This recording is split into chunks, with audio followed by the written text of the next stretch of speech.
d'autres éléments dans les habits du Kohen Gadol. Alors, c'est vrai que chaque fois, chaque année, lorsque cette paracha revient, on se demande quel est véritablement le message, l'enseignement, en quoi ça va nous changer la vie, quoi, de connaître exactement les dimensions, la couleur, la composition. A priori, on n'a pas vraiment... Même si demain le Beth Amikdash devrait être reconstruit, c'est pas à nous de le faire, etc., etc. Alors, on va essayer ce soir de rapprocher un petit peu, de nous donner un petit peu une traduction plus proche de nous de ce que les habits du Kohen Gadol représentent, dans une lecture plus moderne. Alors, il y a deux mots qui sont fondamentaux, deux mots qui sont vraiment d'importance capitale. Dans le chapitre 28, verset 2. Chapitre 28, verset 2. Ve'asita bigdei kodesh le'aharon achicha lechavod ou le tifharet. Pour kavod et pour tifharet. Alors la traduction elle est facile, très facile.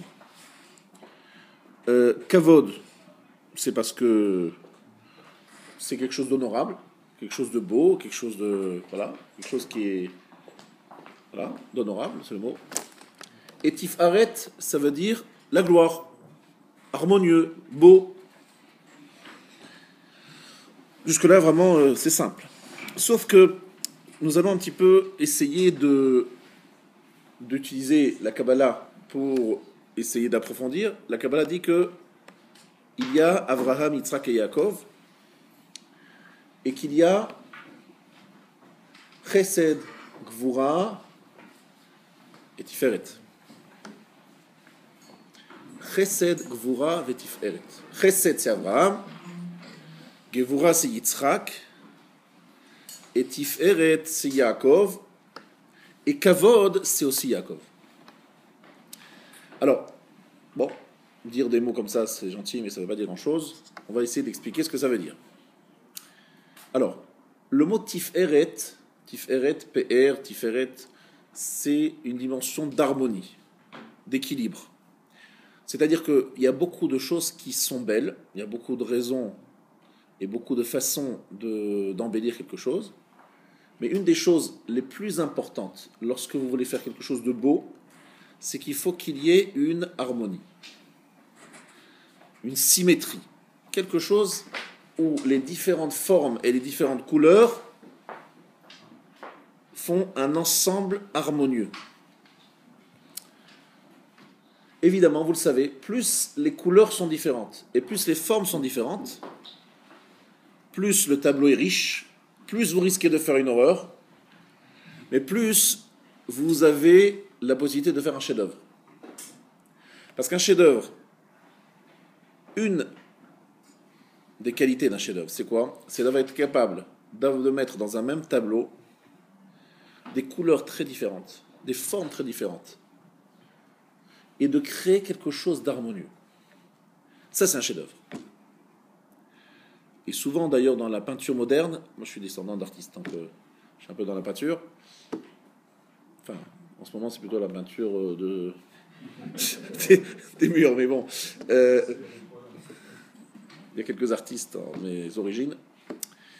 Et effectivement, ce qui m'a toujours impressionné, c'est de voir la peinture moderne. On dit que c'est beau, c'est impressionnant. Ce qui est beau dans cette peinture moderne, c'est que souvent, il y a des thèmes très différents. Ça a l'air un petit peu disparate, un peu fouillis.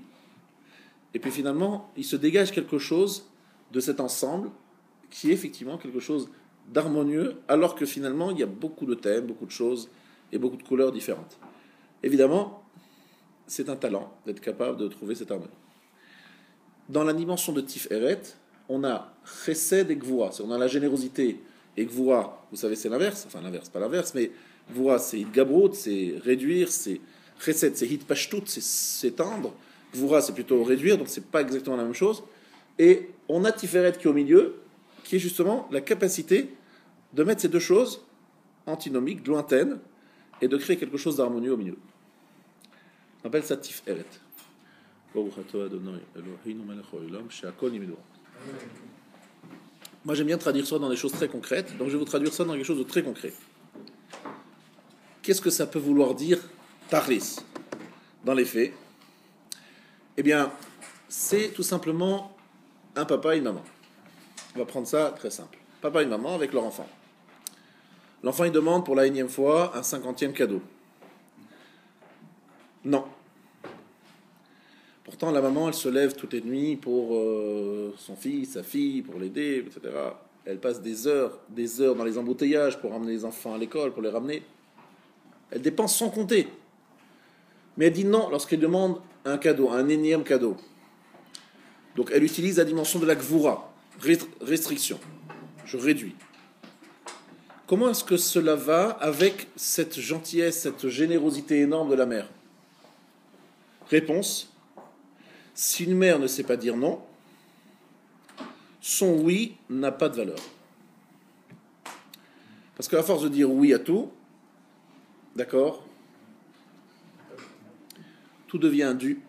Donc c'est même plus un don, c'est même plus un cadeau, c'est un dû. Il m'a rien donné puisqu'il me dit toujours oui. Et vous savez très bien la catastrophe que ça donne d'un enfant gâté à qui on dit toujours oui, vous le savez. C'est parce que je dis non que je peux dire oui. Maintenant, il faut trouver le juste équilibre. Et c'est ça toute la question des grandes questions d'éducation. C'est dans quel cas il faut dire oui, dans quel cas il faut dire non. Il faut que ça soit harmonieux.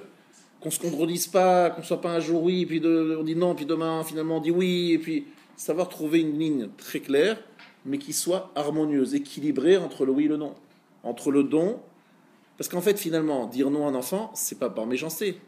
C'est pour le construire. Mais est-ce qu'on lui dit non parce qu'on n'a pas envie de se prendre la tête? On lui dit non parce que c'est pas bon pour l'enfant. C'est pas la même chose, hein. Il y a beaucoup d'enfants qui reprochent à leurs parents, ils disent voilà, tu dis non parce que ça te prend la tête. Mais en fait, tu sais que c'est très bien pour moi, simplement là, tu es fatigué.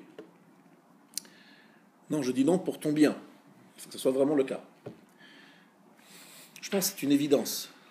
Trouver l'harmonie entre le oui et le non, entre le don et le...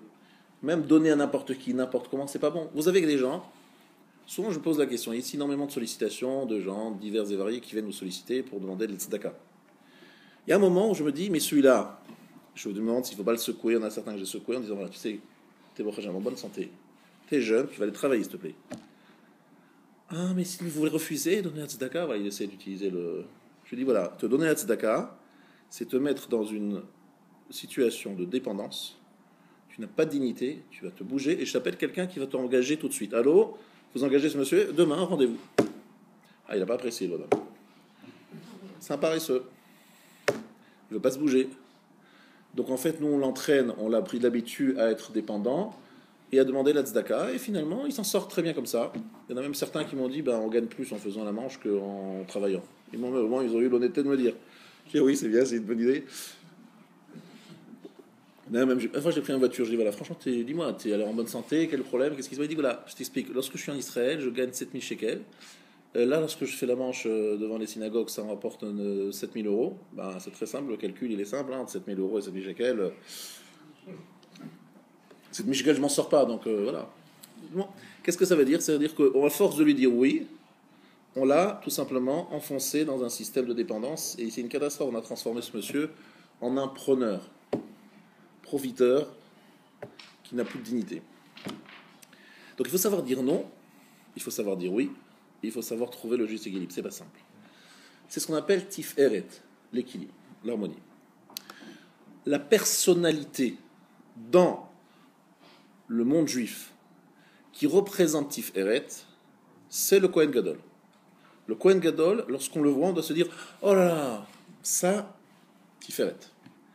Pas parce qu'il est beau, parce qu'il a une belle tête, parce qu'il a des beaux habits, qu'il impressionne, etc. C'est parce que sa vie, elle doit être dans cette dimension-là de Tiferet.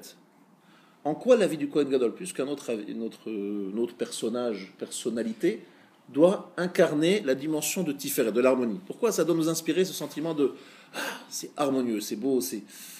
Parce que le Kohen Gadol, il a un rôle très particulier, qui est celui de...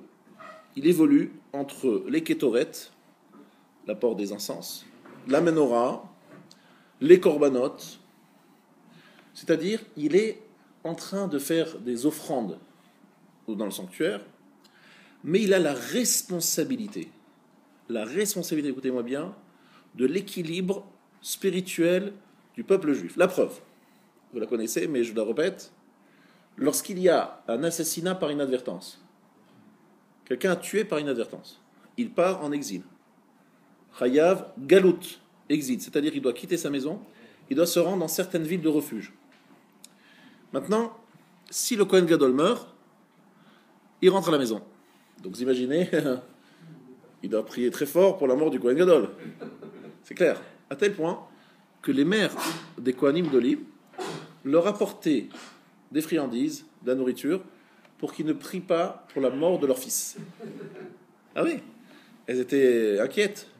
Des gens qui frient avec ferveur, parce que vraiment ils avaient envie de repartir dans leur maison d'origine, évidemment c'est normal, elles sont en exil, ils sont dans un endroit qu'ils ne connaissent pas, ils ne connaissent personne, eh bien ils priaient très fort pour la mort du Kohen Gadol. Alors les mamans du Kohen Gadol avaient très peur de cette prière, et elles leur apportaient. Mais pourquoi le Kohen Gadol ? Qu'est-ce qu'il y a avec le Kohen Gadol ? Pourquoi la mort du Kohen Gadol ? Pourquoi pas la mort du chef du Sanhédrin, la mort, je ne sais pas moi, de tout le Sanhédrin, je ne sais pas moi, pourquoi le Kohen Gadol, le pauvre, qu'est-ce qu'il a fait ? Le Kohen Gadol aurait dru prier. Prier pourquoi ? C'est-à-dire que s'il y a eu une mort par inadvertance, quelque part il est un peu responsable. Responsable ? Qu'est-ce qu'il a fait ? Il n'a rien à faire. Le Kohen Gadol est dans son sanctuaire et le bonhomme il est à l'autre bout d'Israël et il a mal regardé il a mal vérifié son appareil, et puis il y a eu malheureusement un accident. Quel est le rapport ? S'il avait prié très fort, s'il avait été à un plus haut niveau, ça ne se serait pas passé. Niveau d'exigence énorme. Énorme. C'est-à-dire, en fait, on considère que le peuple juif, vous savez, c'est comme une pyramide. Il y a un centre nerveux très fort, très puissant, et avec des cercles concentriques autour. Et si, au centre, vous avez quelque chose d'extrêmement puissant, d'extrêmement fervent, eh bien autour, ça transparaît, ça diffuse.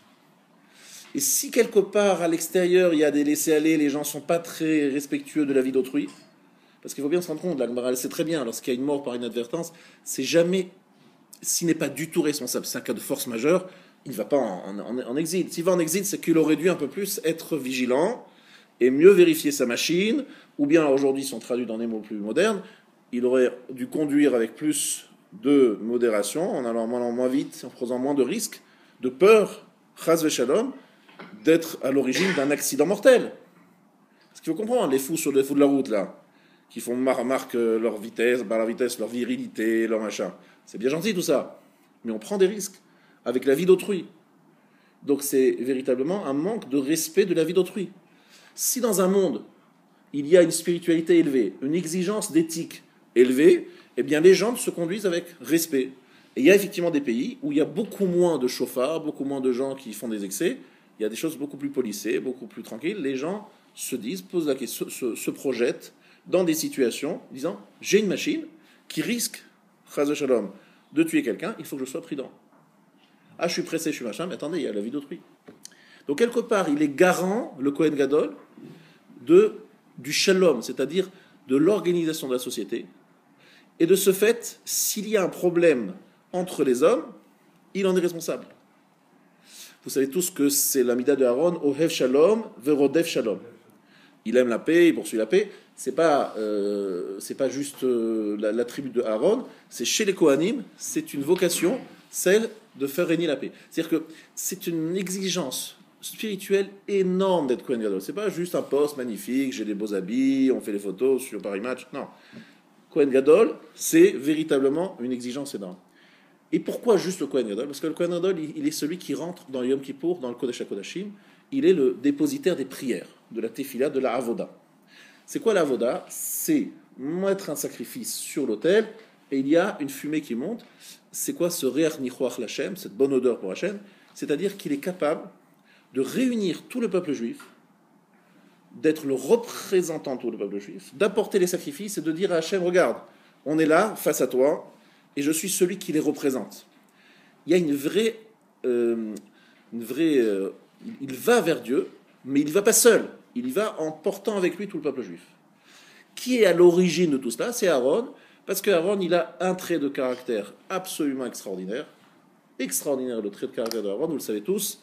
c'est que lorsqu'il a entendu que son petit frère, Moshe Rabbeinu, 4 ans de moins que lui, venant d'Égypte et du Soudan, roi du Soudan, un repris de justice qui était 13 ans en prison, qui arrive de Midian avec une femme qui n'a pas spécialement très connue dans le monde juif, bien agencée, bien représentée, il débarque et il dit voilà, c'est moi le patron. Aaron, il dit oh là là, quel bonheur, il embrasse, il dit je suis très heureux que ce soit toi le chef d'Israël. Attendez, Aaron, il est là depuis des années, il est le prophète, il est le responsable, il est le repère, tout le monde le regarde, et puis du jour au lendemain, à 80 ans, 84 ans pour Aaron, on lui dit son petit frère, il arrive, il débarque de je ne sais où, il dit voilà, c'est moi le patron. Et il lui dit bravo, magnifique, je suis très content. Et il lui donne tous les clés, et sans la moindre jalousie. Pas simplement qu'il n'est pas jaloux, c'est qu'il est heureux de la nomination de son frère. Vous connaissez beaucoup de gens comme ça? Belibo, dans son cœur, c'est pas à l'extérieur. Belibo, dans son cœur, il est heureux de voir Moshe. La Torah nous dit ce cœur aussi pur, il aura le mérite d'avoir sur sa poitrine le choshen, le pectoral, sur lequel il y a les fameuses pierres gravées. Et lorsqu'on avait une question, on posait des questions et il y avait des réponses. Où ça? Sur la poitrine de Aaron. Parce que Aaron, il a un cœur pur. Et ce cœur pur mérite justement cette nomination et il est censé le faire, en tout cas hériter à ses enfants, à ses descendants, d'avoir ce regard très constructif. Tiferet, c'est l'harmonie parce que c'est aussi la capacité de ne pas vivre dans le shalom. Et pas le shalom parce qu'on n'a pas de guerre. Shalom, ça va être dans une shlemut, dans un équilibre parfait. Il est bien en lui-même, bien avec les autres. On sent une certaine harmonie. Vous avez remarqué que dans certaines personnes, lorsqu'ils viennent quelque part, font tout de suite régner une atmosphère de paix, d'amour, etc. Puis il y a d'autres personnes, ils arrivent quelque part, c'est la zizanie. Ils commencent, ils sont là, ils regardent, ils parlent, ils critiquent et machin. Il y a d'autres qui ont toujours un regard positif, souriant, agréable, chaleureux, plutôt en paix. Vous remarquez, Aaron, il a ce corps de shalom. C'est pas juste parce qu'il fait la paix, c'est parce que tout simplement il sait donner cette notion de tiferet, de gloire, mais pas dans le sens de gloire, mais dans le sens d'harmonie et d'apaisement. Cette harmonie, elle n'est pas juste au niveau des habits, elle est au niveau de l'intérieur de son corps et de son esprit et de son psychique. Tout est harmonieux. Vous allez me dire, mais Moshe Rabbeinu, il n'est pas bien, lui, Moshe, c'est pas un monsieur bien. Moshe Rabbeinu, c'est quelqu'un de bien. Pourquoi pas Moshe Rabbeinu? Parce que Moshe, il est dans le don de la Torah, il est dans l'exigence, il est le Rav qui vient demander, exiger, et il est dit à propos de Moshe Rabbeinu dans la Gemara, dans Sanhedrin, Yikov hadin et ha'ar, que le jugement, que la rigueur coupe la montagne. C'est-à-dire il est dans l'exigence, il est là pour faire grandir les gens, donc on est en train de les secouer. On est plutôt dans le professeur qui est là en train de motiver les troupes, on est plutôt dans l'exigence, dans le din. Aaron, c'est plutôt la dimension du shalom. Donc c'est plutôt tiferet, cette dimension d'harmonie, mais Moshe, évidemment, a un rôle tout à fait extraordinaire et énorme, on ne le conteste pas, mais ni ici on est en train de parler de tiferet. Ça veut dire qu'un juif qui rentre dans le Beth Amikdash, qui voyait le Kohen Gadol, il se disait c'est le monde de l'harmonie, c'est le monde de la sérénité, c'est le monde de la paix intérieure, de la paix extérieure, c'est un monde de paix totale. Et il rentrait dans le Beth Amikdash, il prenait une force qui lui donnait la force après de rentrer chez lui, d'avoir et de puiser au Beth Amikdash toujours ces forces-là. Et l'homme qui incarne ça, c'est le Kohen Gadol. Ça, il faut bien comprendre. À part ça, il y a une dimension de kavod. Kavod, ça veut dire c'est mechubad, c'est honorable. Les Juifs étaient fiers d'avoir un personnage comme le Kohen Gadol. Ils se sentaient représentés, ils se sentaient très bien représentés, et ils se sentaient aussi honorés par un personnage du type de Aaron.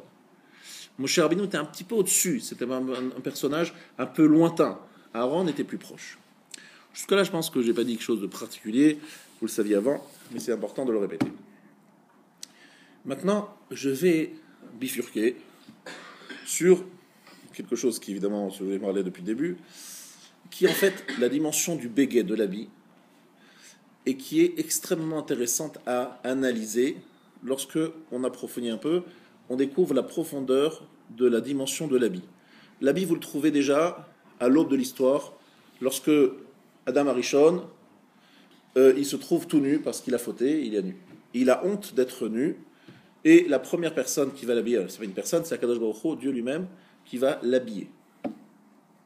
Il va l'habiller, au départ il a pris des feuilles de vigne, bref, pas de vigne, de figues, et il a habillé Adam Arishon. Mais dès qu'il faute, Adam Arishon se sent nu. Donc ça, j'explique pourquoi.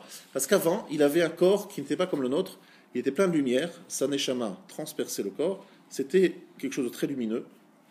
Lorsqu'il a fauté, c'est un peu comme si on avait éteint une lumière dans une pièce, c'est sombre, et apparaît la peau. Évidemment, il se sent tout nu. Il a surtout ses organes génitaux qui le gênent, parce que tout d'un coup est entrée la dimension de la faute. Il doit se couvrir. Bon, il y a toute une explication à donner, je fais ça rapidement. Je vais vous montrer juste quelques exemples d'habits, et on va dégager une histoire, dégager un enseignement. Deuxième fois où l'habit apparaît, on parle d'un habit, enfin deuxième fois, il y a beaucoup de fois, mais on va dire une fois importante, c'est lorsque Yaakov vient prendre les brachot chez Yitzhak. Lorsqu'il vient prendre les brachot chez Yitzhak, il demande à sa mère, enfin c'est sa mère plutôt qui prend l'initiative, de lui donner certains habits, les habits qu'elle a dans son garde-robe, qui est l'habit de Adam Arishon lorsqu'il était dans le Gan Eden. Donc ce fameux habit, elle va le donner à Yaakov, et Yaakov va rentrer avec, et ça va dégager l'odeur du Gan Eden. C'est l'habit d'Adam Arishon, Yaakov le prend, il a l'odeur du Gan Eden. On insiste sur la dimension de l'habit à ce moment-là. Puis après, il y a Yosef. Yosef et Tzadik, là encore, il y a l'habit qui est souillé, déchiré dans le sang, il est l'objet de convoitise, parce qu'on a donné l'habit, le fameux habit, à Yosef. Je rappelle qu'entre-temps, entre Adam Arishon et Esav, il y a d'abord eu un habit qui est passé par Nimrod. Nimrod qui a pris l'habit de force. Bien. Ensuite, on voit la dimension de l'habit beaucoup plus tard avec Binyamin.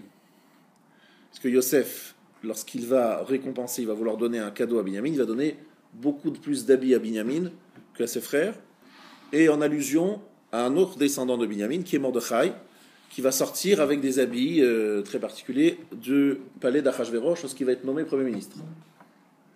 Donc, il y a effectivement dans l'habit quelque chose d'assez étonnant, et qu'il faut essayer de comprendre. Qu'est-ce qu'on est en train ici de nous dire lorsqu'on parle de cet habit, l'habit comme ci, l'habit comme ça. Je me demande un peu quel est son habit. Alors l'habit, c'est remarqué, c'est 3 lettres. Beged, Bet, Gimel, Dalet. Et nos Chachamim font un jeu de mots entre Beged et Boged. Et Boged, ça veut dire un traître. Beged, c'est l'habit, et Boged, c'est un traître. Bizarre que l'habit est le même nom, c'est le même mot qui veut dire le traître. Bon, l'habit, on sait très bien que ça peut tromper. Mais c'est intéressant que nos Chachamim. Qu'est-ce que ici l'habit symbolise? Qu'est-ce qui symbolise l'habit ici? Quel est ce qu'il veut dire? Alors, on l'a déjà expliqué une première fois, je vais donner un petit peu plus d'approfondissement cette fois-ci. L'habit, dans l'explication simple des choses, sans entrer dans les profondeurs, c'est tout simplement quelque chose qui vient donc couvrir évidemment notre idée, mais surtout il est l'apanage de la chitzonio, de la partie extérieure visible. Et cette partie visible, elle doit être traitée, elle doit être intégrée dans Avodat Hashem, dans le service divin. C'est-à-dire, cette partie-là qui est visible, qui a priori qu'un moyen, qu'un outil comme un autre, cet habit-là, on voit qu'il a un rôle à jouer. Mais qu'il a souvent joué, pas toujours joué le bon rôle, cet habit. Mais on voit qu'il est l'objet de convoitise. Alors, qu'est-ce que ça veut dire? Alors, l'habit, de façon générale, selon ce que j'ai appris dans les paroles de nos Chachamim, l'habit, c'est effectivement l'aspect extérieur des choses, la partie extérieure. Vous savez que dans la Kabbalah, c'est écrit que l'habit, le vouch, ce sont les mitzvot. Lorsqu'un homme arrive après 120 ans, là-haut, on arrive avec une neshama. Le corps, je pense que vous avez compris, il reste dans la boîte ou dans le sous-sol. Il a des copains là-bas en dessous, très sympathiques, dont je ne parlerai pas maintenant pour ne pas vous faire des mauvais rêves. Bref. Mais quand même, nos Chachamim parlent d'un habit lorsque la Neshama arrive là-bas. De quel habit il s'agit, quoi? On va prendre, il faut mettre du Christian Dior dans le truc pour pouvoir monter avec. L'habit dont on parle, etc., le levouch, ce sont les mitzvot. Dans la dimension kabbalistique, le levouch, l'habit, est appelé les mitzvot. C'est quoi l'habit, les mitzvot? Ça veut dire qu'en fait, la Neshama, lorsqu'elle arrive là-bas, elle est comme une sorte dans un moule, comme quelque chose. C'est très difficile à définir parce que c'est pas descriptible, puisqu'il s'agit d'un monde spirituel. Donc on essaye d'utiliser des expressions qui ne veulent pas dire grand-chose, mais ça veut dire qu'elle arrive accompagnée de quelque chose qui l'entoure, la neshama, et qui sont les mitzvot et les averot. C'est-à-dire que les actions que l'on a réalisées sur terre se transforment lorsqu'on arrive dans le monde de la vérité en quelque chose qui existent, qui sont là, qui sont palpables entre guillemets, mais qui sont sous la forme d'un habit, qui représentent, qui sont comme l'habit. Pourquoi ? Parce qu'en fait, nos actes ici ne sont pas perdus, ne disparaissent pas. Ils se collent quelque part, ils s'accrochent quelque part. Seulement, l'aneshama en elle-même, tehoraï, aneshama shenatatabi, tehoraï, l'aneshama, elle est tehora, elle est pure. Sauf qu'avec la vie sur Terre, elle fait pas mal de choses, certaines choses sont sympathiques, d'autres moins. Eh bien, toutes ces choses-là, si on peut dire, se collent à l'aneshama et quelque part déforment un petit peu l'aneshama. Donc la partie externe, si on peut dire, la partie externe de l'aneshama, est comme un habit sali ou plutôt beau ou mauvais, enfin, différents types d'habits. Ça, c'est la dimension des mitzvot et des averot dans le Olam Haemet. Pourquoi ? Parce que l'habit, c'est pas moi, c'est quelque chose qui est sur moi. Les mitzvot, une fois qu'elles sont accomplies, c'est comme si elles m'accompagnaient, elles sont autour de moi. Lorsque je fais quelque chose ou je ne fais pas quelque chose, je crée quelque chose. Cette création m'accompagne. Vous comprenez ? Et cet accompagnement fait partie maintenant de moi. Maintenant, celui qui était détenteur de l'habit, c'était Esav. À un moment, c'était Nimrod. Et Yaakov lui a pris l'habit, lui a volé l'habit, et il est rentré avec l'odeur du Gan Eden. Alors ici, il y a une idée très intéressante, c'est qu'en fait, au départ, celui qui devait porter l'habit, c'était Esav. Mais le porter dignement, qui méritait de le porter. Pourquoi ? Parce que Esav est le Olam Ha'asiya, c'est l'homme de l'action, l'homme de la réalisation. Donc l'habit correspond plutôt à ce contact que nous avons avec le monde de l'action. Donc Esav, c'est le spécialiste dans l'action, et donc il était normal, logique, que Esav soit le propriétaire, le maître de l'habit. Et finalement, c'est Yaakov qui, malgré lui, c'est Rivka, sa mère, qui a décidé, elle lui prend l'habit à Esav, elle le donne à Yaakov, et Yaakov y arrive pour faire semblant d'être Esav. Et à ce moment-là, Yitzhak, il hésite, c'est qui ? C'est Esav, c'est Yaakov, et finalement il dit, ah mais les habits sentent bon, donc si les habits sentent bon, c'est Esav. Ça veut dire qu'il a compris que s'il y a un habit qui dégage une bonne odeur, et lui il a bien compris que Esav c'était l'homme de l'habit, donc s'il y a une bonne odeur dans un habit, donc c'est bien Esav, parce que c'est Esav qui doit porter l'habit. Qu'est-ce que ça veut dire porter l'habit ? C'est-à-dire celui qui est capable de faire cette jonction entre un monde d'une spiritualité très forte et un monde très matérialisé. Et le point de contact, c'est l'habit. Alors, c'est très intéressant d'analyser et d'aller plus loin, parce que lorsque l'homme faute, il met un habit, pourquoi ? Nous, on pense que c'est juste pour se couvrir, et que c'est quelque chose de négatif. Ouais, il se sent nu, il a honte, je me cache derrière un arbre, je ne sais pas quoi faire. Il n'y a pas que ça. Il y a effectivement un nouveau rôle de l'homme, puisque tu as pris l'arbre de la connaissance du bien et du mal, puisque le mal est en toi, il faut maintenant que tu trouves un chemin qui s'appelle celui de l'habit. Il faut que l'habit fasse partie de ton quotidien. Tant que tu étais homme du paradis, du Gan Eden, pas besoin d'habit. Là-bas, ta lumière, c'est ton corps, ton neshama transperçait ton corps. On le voit à propos de Moshe Rabbeinu. Moshe Rabbeinu, il descend la montagne. Lorsqu'il descend la montagne, il a un visage, mais c'est comme un soleil, c'est impossible de le regarder. Il descend la montagne, il parle aux gens, les gens disent « Ouh là là !» Il dit « Mais qu'est-ce qu'il y a ? Qu'est-ce qu'on arrive ? Je vous parle, je vous dis « Ouais, salut !» Les gens, ils partent, ils ont peur de le regarder. Et Moshe ne sait pas pourquoi. Alors ils lui disent « Mais Moshe, tu sais pas ce que tu as sur le visage ?» Il dit « Je ne sais pas. » Eh bien, tu as un visage plein de lumière. Plein de lumière, on n'arrive pas à te regarder. C'est quoi ce visage plein de lumière ? C'est qu'au niveau du visage, Moshe a retrouvé un petit peu de ce que Adam, dans le Gan Eden, avait. C'est-à-dire une neshama qui transperçait le corps. Vous comprenez ? Donc, à ce niveau-là, on n'a plus besoin d'habits, vous comprenez ? Parce qu'il y a tellement de lumière que, à la limite, voilà. Mais lorsque ça n'est pas le cas, il faut l'habit, mais pas seulement parce qu'il faut couvrir sa nudité, il faut l'habit parce qu'il faut trouver le langage pour passer d'un monde spirituel à un monde matériel. Il faut trouver le passage. Et ce passage se fait, l'habit est le symbole de ce message. Alors, l'habit, c'est boged, c'est quelque part traître, parce que quelque part, on utilise des termes qui déforment l'origine de la chose. La chose est purement spirituelle, et je déforme, j'essaie de trouver un langage matérialisé, mais en même temps, c'est nécessaire, j'ai pas le choix. Donc l'habit, c'est le contact. Alors, c'est très intéressant, le code de l'habit. Où est-ce que l'habit est important dans la Torah ? Et d'importants moments, on fait cette fila, sa prière. Il faut mettre un bel habit, il faut s'habiller, parce qu'on va faire sa prière. C'est-à-dire, il faut se préparer à la rencontre avec Hachem, il faut un habit, d'accord? Il faut un habit lorsque le Kohen Gadol fait sa avoda. Mais ici, le sens de l'habit change. Écoutez-moi bien, c'est ça qu'il faudrait vraiment que vous écoutiez avec beaucoup d'attention, parce que c'est là où le point un peu plus fin. L'habit au départ, c'était l'apanage d'Esav. Bon, c'est Yaakov qui l'a récupéré. Si Yaakov le récupère, je vous ai dit que Yaakov, c'est l'amidat à Tiferet. C'est ça son rôle, Tiferet et Kavod. Donc, comme Yaakov récupère chez Esav l'habit, automatiquement, cet habit-là, qui s'appelle Tiferet et Kavod, cet équilibre, cette harmonie, l'habit n'est plus seulement quelque chose qui vient techniquement nous permettre d'évoluer, c'est un habit qui doit être porteur d'un message. Je voudrais que vous écoutiez bien.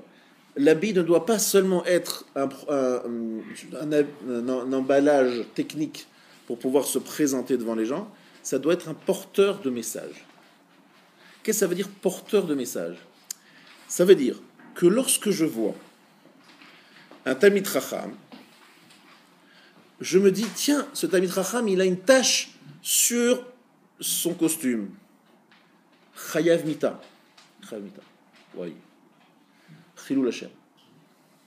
Chayav Mita, il est passible à peine de mort. Alors évidemment, c'est pas qu'on va l'exécuter, je vous rassure, mais ça veut dire que Hashem dit, Chilul Hashem. Tu es un Talmid Chacham, tu représentes la Torah, et les gens te regardent, disent, oh, qu'est-ce qu'il est sale celui-là, oh là là. Ça crée tout de suite. Là, on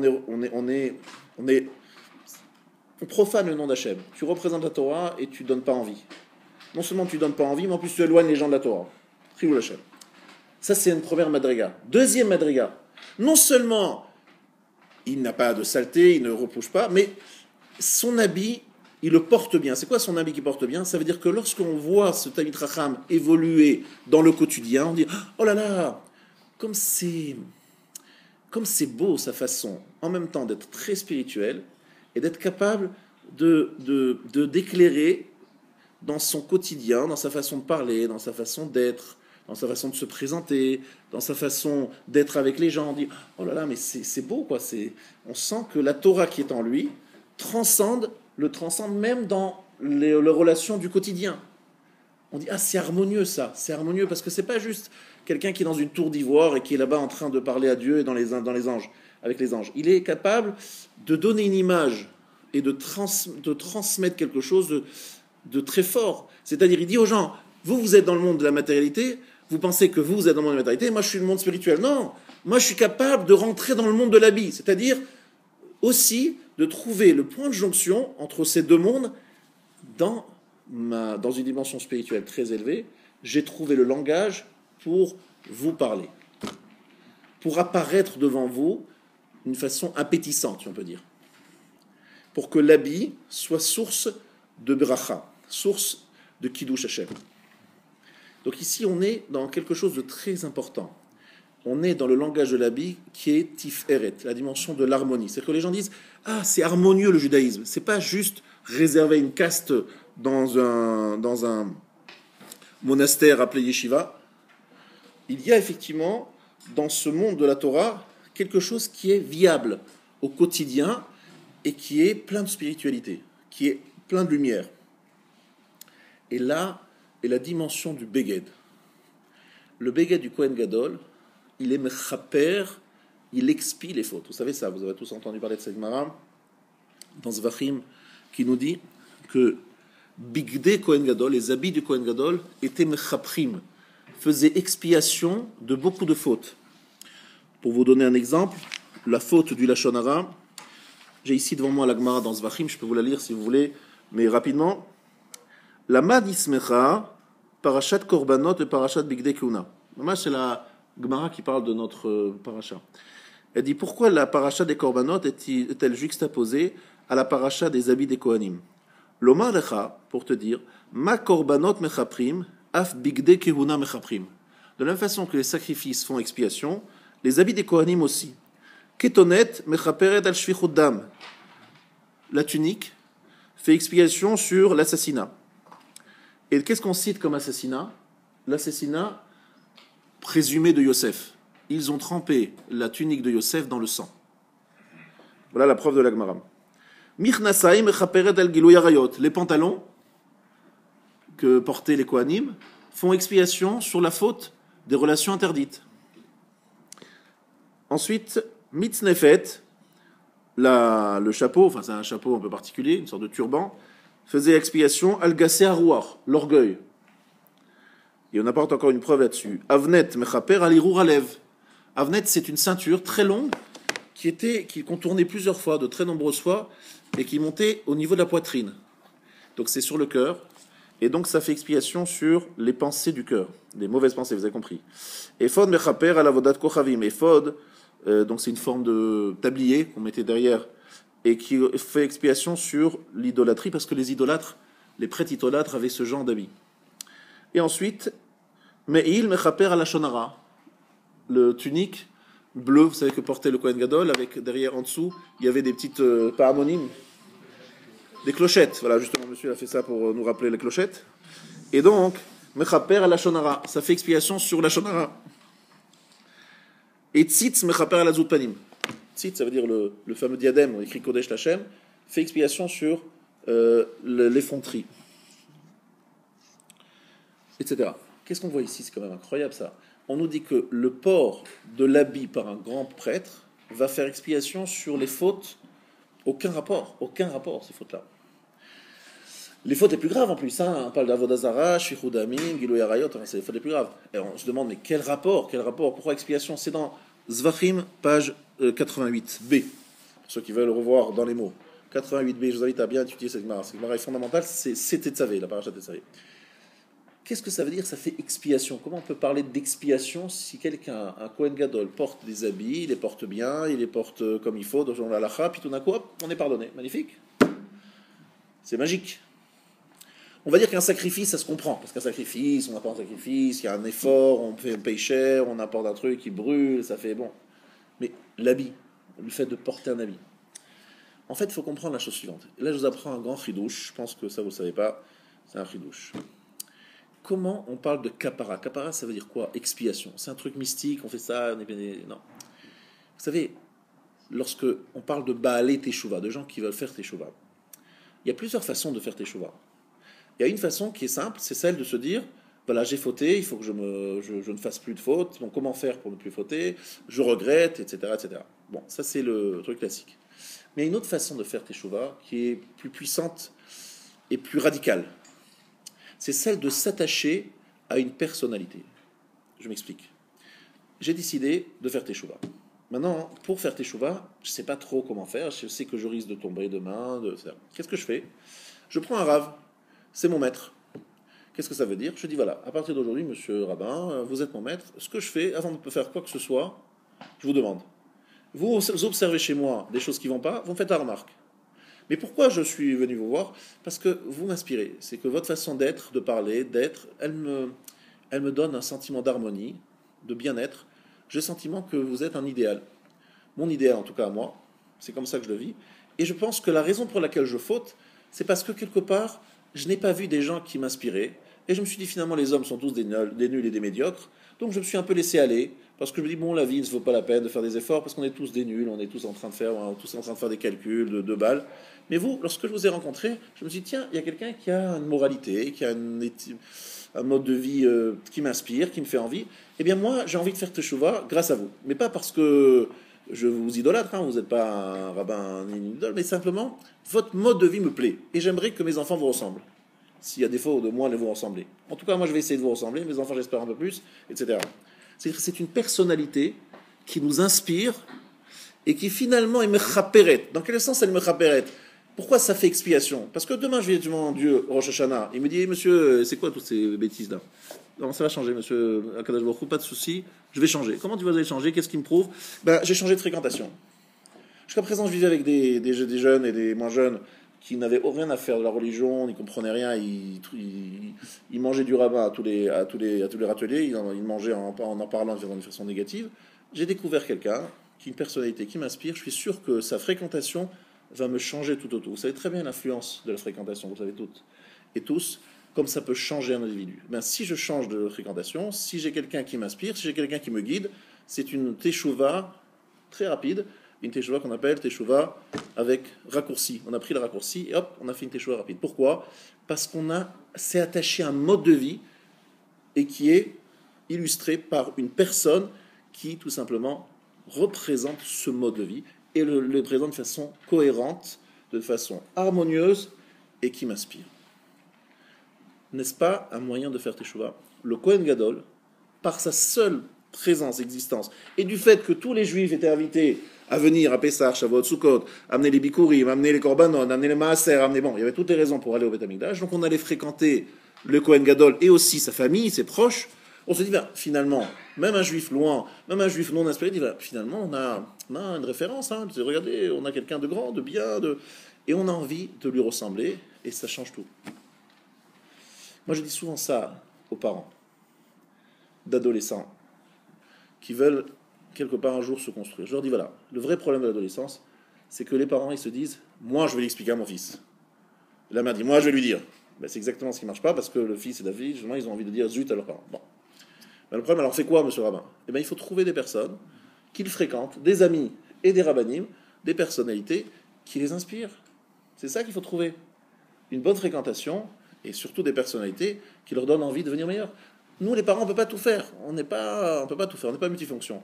Donc on a besoin de quelqu'un d'extérieur. Surtout l'adolescent a besoin de trouver à l'extérieur des réponses, et des exemples, et des images. Des fois, un peu plus que l'adolescence. Des fois, il y a des gens qui ont bien passé 18 ans, qui n'ont toujours pas trouvé la personne, et qui en ont bien besoin.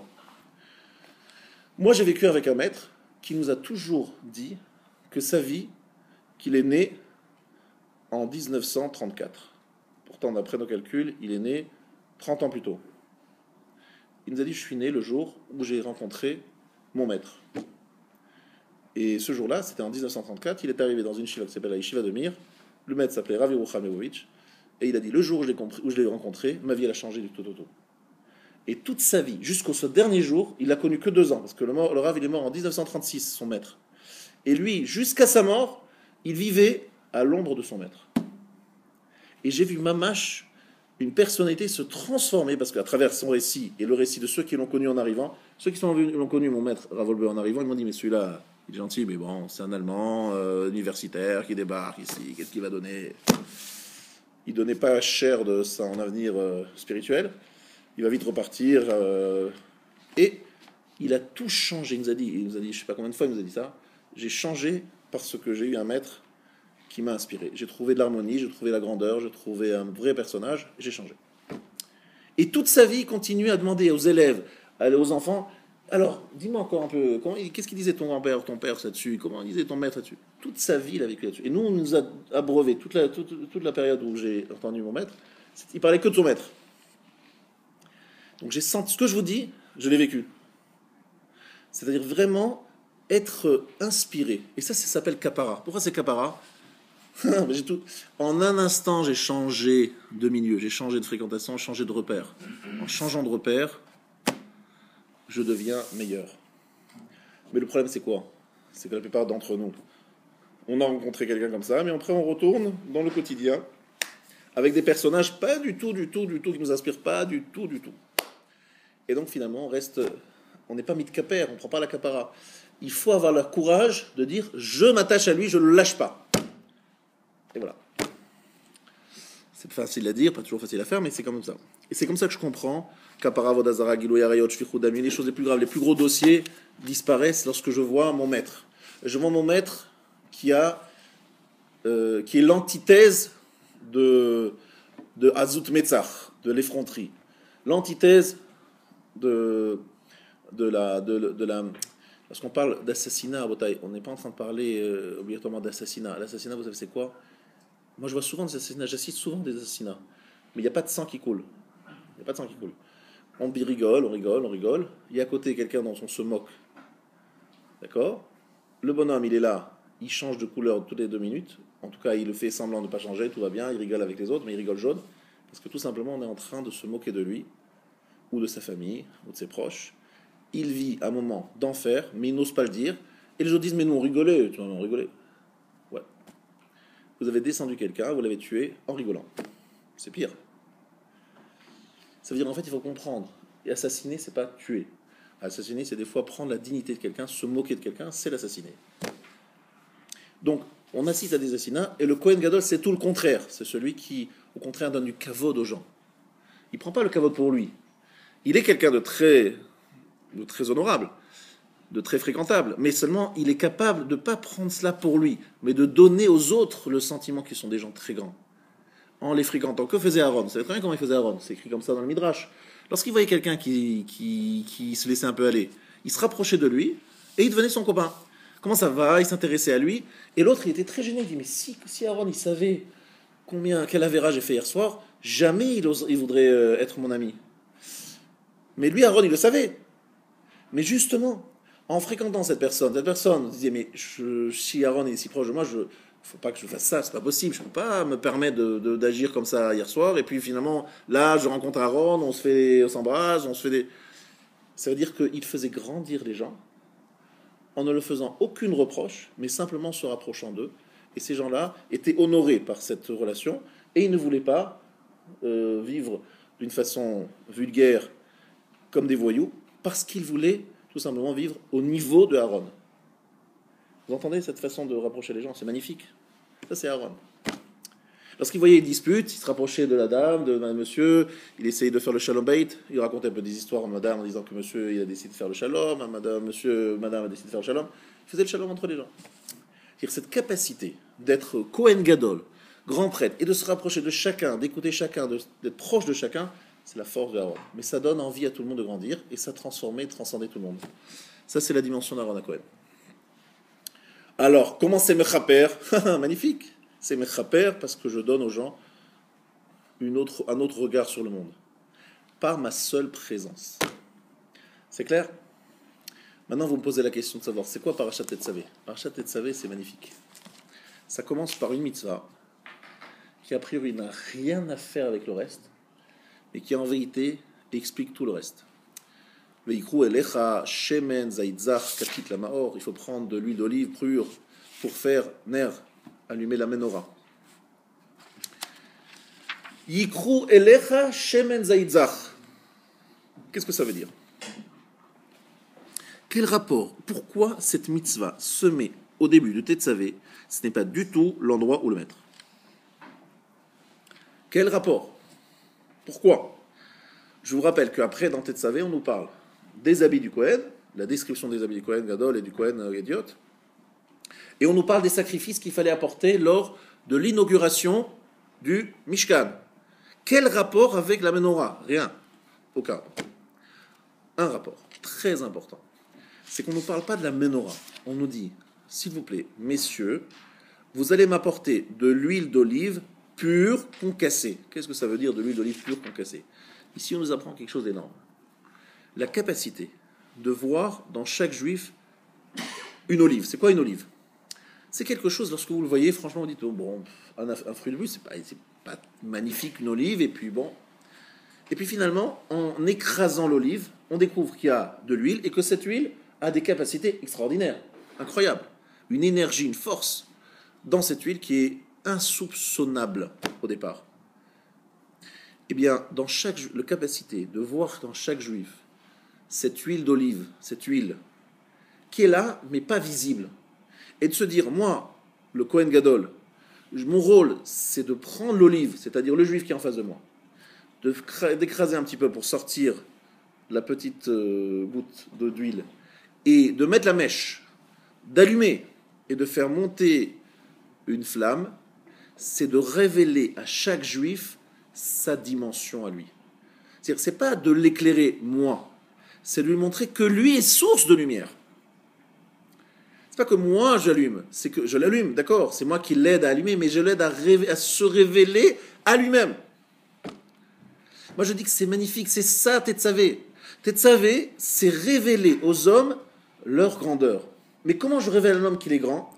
En leur montrant l'exemple moi-même. Si moi-même je suis quelqu'un de grand, et je leur dis, vous savez, moi je suis pas très distant, je suis proche de vous, on est proche, on est copains, etc. Leur montrer que finalement c'est pas un extraterrestre, c'est pas un type qui se trouve à des milliers de kilomètres, c'est quelqu'un comme toi et moi, mais simplement il a fait un effort, il a compris, il a cru en l'homme, il a cru en ses capacités personnelles, il est devenu Kohen Gadol. Eh bien, cette force-là, c'est de révéler à l'homme ce qu'il est, non pas en étant un homme Superman, mais étant un homme capable d'éveiller des forces chez ceux qui l'entourent. Vous savez très bien, il y a des personnages qui écrasent, mais qui écrasent, et on reste écrasé. Il y a des personnages qui inspirent et qui font que les hommes qui les fréquentent deviennent meilleurs. Moi, j'ai vu des gens d'Olim Meod, énormes, mais j'ai vu autour d'eux personne. Autour d'eux, j'ai vu des gens très décevants. Très décevants. Pourquoi ? Lui était très grand, parce que eux, ils voyaient un personnage, un extraterrestre, un tzaddik qui jeûne tout le temps, qui prend le mikvé dans le froid sibérien, qui est en train qui mange pas, qui vit pas, qui dort pas, bon, finalement vous vivez avec quelqu'un comme ça, rien, bon, ça va, c'est même pas la peine, on va dormir, ça va, c'est pas la peine. C'est pas quelque chose, on le vénère, mais quelque part il nous énerve, énervé, parce que quelque part il nous dit bon, ça va, c'est un extraterrestre, c'est un martien, quelque part ça nous rend pas meilleurs. Des fois même, j'ai vu dans certains cas que ça les rendait moins bons, parce qu'ils étaient tellement désespérés de voir cette grandeur qu'ils disaient bon, c'est l'Everest, on va pas commencer à monter, c'est pas la peine, on va mourir à la moitié du truc, c'est pas la peine. C'est pas une grandeur qui inspire, vous voyez. Alors il faut des gens comme ça pour beaucoup de raisons, mais mais il y en a d'autres où ceux qui les fréquentent, on sent, ils arrivent à un certain niveau, et au fur et à mesure que le temps passe, on les voit grandir. On dit, oh là là, quelle force, monsieur, il est capable de sortir des gens de la boue et de les rendre grands, et de leur révéler leur grandeur. C'est énorme, ça. Tout en étant proche, tout en étant plus grand, tout en les fréquentant, c'est fort, ça, parce que lorsqu'on les fréquente de trop près, finalement, ça devient le copain, donc on le voit plus, on voit plus la grandeur. C'est pas facile, c'est énorme, c'est très difficile, mais ça, c'est la force de Kohen Gadol. Donc vous comprenez pourquoi le Kohen Gadol, on lui reprochait de, quelque part, à cause de lui, il y a eu une personne qui a tué l'autre par inadvertance. C'est-à-dire, il est tellement fort dans cet exercice de faire grandir les autres qu'on lui demande, mais pourquoi tu n'as pas fait grandir celui-là ? Pourquoi celui-là, il est encore là où il est ? Vous voyez ce que je veux dire ? Il doit rayonner et faire monter tout le monde. Et c'est extraordinaire ce qui est écrit ici dans Rashi. Les halot ner tavid, il faudra faire monter une lumière perpétuelle, madlik, achete shalhevet olam elea. Il doit être en train d'allumer, il doit rester avec son briquet, enfin il n'a pas de briquet à l'époque, mais avec ce qui permettait d'allumer, jusqu'à que la flamme monte d'elle-même. C'est très intéressant cette image. Rester jusqu'à que la flamme monte d'elle-même. C'est-à-dire rester à côté de l'homme jusqu'à ce que ça prenne, et que lui-même devienne lumière. Et là, Aaron, il dit, ah ça y est, j'ai fait mon travail. Qu'est-ce que je veux dire ? Ça c'est Aaron. Moshe Rabbeinu, je pense qu'il n'est pas capable de ça.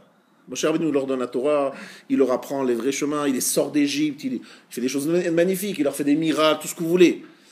Mais il est Isha Elohim, 40 jours, 40 nuits, il n'a même pas mangé, il n'a pas dormi. Vous allez faire quoi avec un bonhomme comme ça ? Vous dites Isha Elohim, un ange, demi-homme. Ça inspire pas. C'est trop loin, c'est trop haut, c'est trop grand, c'est trop énorme, quoi, je veux dire. Aaron, non, pas du tout. Mais Aaron, en même temps, il s'est sali un peu. Parce que lorsqu'ils sont venus lui demander le veau d'or, Aaron, il a dit, tu fais Aaron un veau d'or, mais attends, c'est quoi cette histoire ? Non, il voulait pas faire le veau d'or. Aaron, il a dit, je vais les faire tarder. Je veux pas qu'ils me tuent, parce que s'ils me tuent, c'est fini pour eux, ils pourront plus se relever. Donc il a continué à faire semblant de jouer un jeu, il a risqué son olam haba, il a perdu 2 fils à cause de ça sur 4. Vous vous rendez compte ce que ça veut dire ? Il devait perdre ses 4 fils, et Hachem, Moshe l'a prié, il a perdu que 2 fils. Mais il s'est mouillé, mais jusqu'au bout. Jusqu'au bout pour les préserver. Ça, c'est Aaron. Ça, c'est Aaron à Kohen. Alors, lorsqu'on me demande comment ça se fait que les habits sont mechaper, je dis, mais c'est simple. C'est ça la vraie kapara. Si je peux vous donner un bon conseil, vous avez des adolescents, ou même un peu plus que des adolescents, vous avez un devoir de chercher urgence absolue, une personnalité qu'ils fréquentent, qui les fasse grandir. Il ne faut pas compter sur vous, il faut compter sur quelqu'un d'extérieur. Ça peut être de la famille, mais un peu plus lointaine. Ça peut être un rat, ça peut être un non-rat, peu importe qui. Mais quelqu'un qui leur donne envie, qui les inspire. Lorsque je rentre dans une chambre d'adolescents modernes et que je vois sur les murs Michael Jackson, ou je ne sais quel personnage qui tapisse les murs. J'ai loué pendant les vacances à une location. Je dormais sous une image impressionnante de M. Jackson. Je me dis, mais attendez, un enfant qui vit qui grandit en voyant ce bonhomme qui est complètement désaxé, déformé, complètement, je sais pas, c'est un homme, une femme, un truc, rien compris. Je me dis, mais c'est quoi ce... Alors, il est talentueux, il sait bien chanter, il sait bien danser, je ne remets pas en compte ses talents. Mais c'est pas un exemple pour mon enfant, j'ai pas envie qu'il va... C'est quoi c'est juste l'habit, parce que c'est que l'image, et une image désastreuse. C'est de l'habit, mais Boged, qui traître. C'est l'habit qui est traître. Alors que le Kohen Gadol, je rentre dans une maison, et je suis entré dans beaucoup de maisons à Nebrak, je voyais que des vieillards vénérables avec des grandes barres blanches sur les murs, des adolescents. Je dis, c'est quand même assez choquant. À Nebrak, à Jérusalem, dans les endroits pratiquants, je vois des vieillards, et là je vois un jeune très beau, très talentueux. Je dis, c'est quand même bizarre, c'est deux mondes. C'est le monde de l'habit, c'est-à-dire l'apparence extérieure. Il y a celui qui fait grandir, et il y a celui qui trompe. Et malheureusement, pour eux, pour ces gens-là, on voit bien que leur fin n'est pas tellement glorieuse. Pourquoi ? Parce qu'un être humain, il peut avoir un talent, c'est son métier, mais c'est pas Be'etzem. Lorsque j'entends par exemple à la radio des interviews de footballeurs, qui qu'est-ce que vous pensez de la politique, de machin ? Je dis, mais on demande à un type qui s'est tiré dans un ballon, qu'est-ce qu'il pense du monde ? C'est devenu aujourd'hui la référence. On va lui demander qu'est-ce qu'il pense de le truc. Je dis, mais c'est quoi cette folie ? Dans quel monde on est ? C'est quoi ? Il joue au ballon, laissez-le jouer au ballon, c'est tout. Il n'y a pas l'interviewer pour des trucs. Et les pauvres, l'avaient des gens en temps, on dit, mais c'est travail, quoi. On perd notre temps, quoi. Ils disent des bêtises, des chiottes. Il ne faut pas mélanger les choses, c'est deux choses différentes. Mais ça veut dire que finalement, on est dans une génération si pauvre qu'on donne le micro à des gens qui n'ont rien à dire. Et ceux qui ont des choses à dire, on ne les entend pas. Malheureusement. Je reviens à ma question, à mon départ. Nous avons commencé le shiur en rappelant la dimension de l'habit, en dimension de kavod et tiferet. L'habit, tel que je l'ai décrit, c'est ce qui donne le kavod, qui redonne aux gens de l'espoir dans la grandeur de l'homme, qui voit qu'il y a des choses grandes, élevées, honorables dans ce monde, qu'il y a des choses harmonieuses.